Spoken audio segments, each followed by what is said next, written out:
Hey, what's going on YouTube?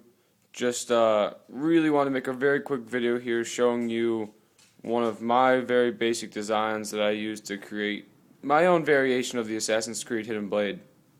Now, I'm a very big fan of the series, very involved in like community forums, and I thought it was just time for me to give it a go just because a lot of other people seem to be making these things. Now, obviously, on the younger side, my budget's very limited, don't really have the resources, but for those of you who've tried to make these before, you can see it's the same very simple design. Starting off, it is just of course the ball bearing slide mechanisms in there. You've got the ball bearings, simply bolted a piece of old actually window hanger that I had to make the first half of the blade, and then to extend it, which I'll get to in a second, I inserted a really old mail opener that I had, which I cut up. Just quick little belt strap there used to secure the blade down a little bit more. Spring attaches at the top, and unfortunately you won't be able to see it, but it also attaches in there. At the back, it's the same spring trigger mechanism that a lot of them use. My own little variation, of course. The string is run up the side via straw, like I said, on a budget, to my finger. That's how I roll. Now, I crudely made a quick gauntlet out of an old armband, some belts that I had, just to give it a little bit more of an interesting feel for myself. Doesn't really add anything aesthetically, but like I said, I inserted the second blade in here for the fact that this, if you can see, is not very long for a blade. Even if I close my hand, that's pretty pathetic for a blade. And in general, it was cool, not long enough for me. Like I said, I'm really involved in the game. I like authenticity, even though this is, like I said, is a budget version. But if you don't mind me putting you down for a second, I'll cock it back. Then I'll show you what that looks like. Blade not as short as I could have made it, but very first time building these things, I think it came out pretty well. Blade slides back, tip sticks out a little bit, but that's fine with me. Belt holds it in place, ball bearing pulls back, and then that little notch catches into the little hook I made right there.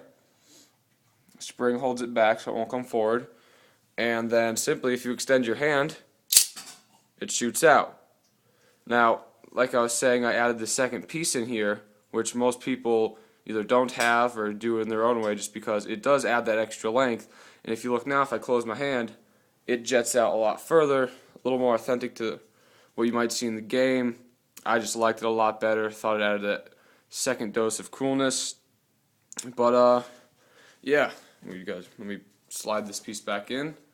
So I have to put you guys down one more time.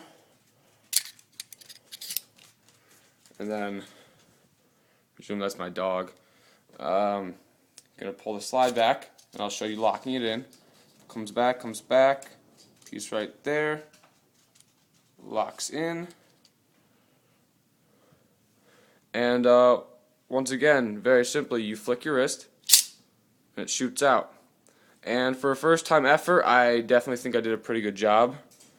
In the future, I'm definitely gonna try to improve on it, and may even attempt to use the switchblade mechanism to make this almost perfect so it can go out and in. But in general, I think I did a pretty good job.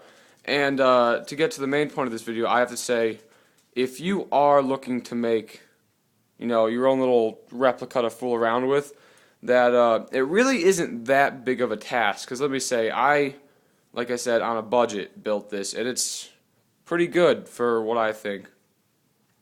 And the thing is, I had access to the right tools. I had the Dremel, which is simply sort of a multi-purpose tool. You can use it for cutting, screwing, sanding, grinding. Very useful tool. I also had access to a lot of different cutting tools, screw guns, stuff like that. But you know what? Even if you don't have access to those things, you can just go out to Home Depot, which is what I did, and buy a lot of parts that are similar to most designs you'll see on the internet. And it really doesn't take that much effort. So if you're really looking to make a decent replica of your own hidden blade to fool around with, show off to your friends, why not try it? Because, sometimes it turns out really well.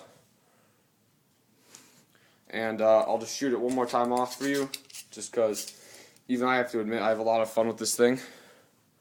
Everything's locked into place, it's tucked away nicely, you flick your wrist, blade shoots out, and you can go assassinate some people. Well, I hope you enjoyed the video, and hopefully if you subscribe I can show you some future content of maybe what I'll do in the future with these designs. And thanks for watching.